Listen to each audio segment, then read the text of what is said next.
Let me know when it's 10 seconds in.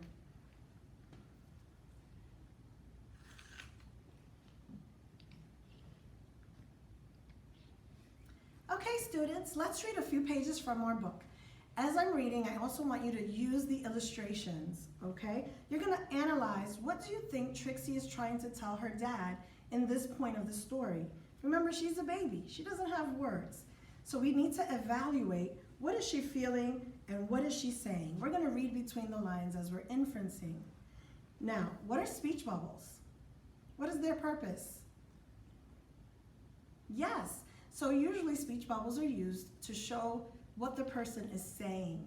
Sometimes you'll see little bubbles over the person's head, which means what they are thinking. Good job, guys. So let me get into the story. Nuffle Bunny, a cautionary tale. Where we left off, it says, Trixie realized something. Trixie turns to her dad and says, "Aggle, flabble, clabble!" "That's right," replies her daddy. "We're going home." "Aggle, flabble, clabble!" says Trixie again. "Blaggle, plabble, wobbly, flapply, slurp." So, based on all these pictures and looking at Trixie's expressions, turn to the person next to you for 1 minute and evaluate and discuss what you think Trixie is trying to tell her dad at this point of the story.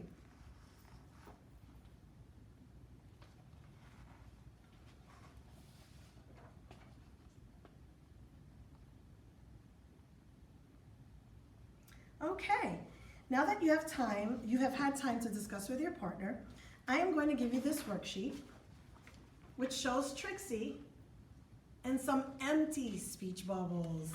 It is your turn now to try to think, what is Trixie saying at this point in the story? And you get to fill in the speech bubbles with actual words that you think she's saying. So go ahead and take a minute, fill in the speech bubbles, and then when we're all done, we're going to share what we thought.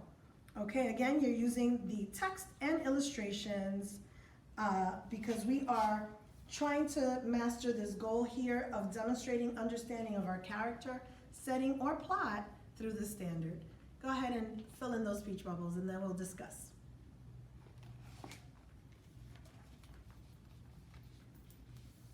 So the book I used, again, is Nuffle Bunny, A Cautionary Tale by Mo Williams. In Center B, which is for my medium-leveled readers, I explained the standard and skill a little bit, and I also had them look at the text. We looked at illustrations. In the center, the students were using inferencing skills. They were trying to figure out, they tried to infer, reading between the lines, what was Trixie thinking and feeling at this point in the story. I think this connects to the standard because the students are integrating their knowledge and ideas to the text. Then they used the speech bubbles to provide what Trixie was saying to her dad. What is she expressing in the story? Students actually worked with partners, they discussed their inferences, and then completed the speech bubbles. The last part of the activity is that they would share out with the group what were their thoughts. Now, I did not use any additional resources for the center except for the book, but I also had a worksheet made up which was totally done by my daughter. She traced a picture from the book of Trixie with the speech bubbles. And this is the activity that the students were doing, filling in the speech bubbles, and I would assess the formative by just listening to the conversations as they were discussing the inferencing, and the summative would be graded using a rubric.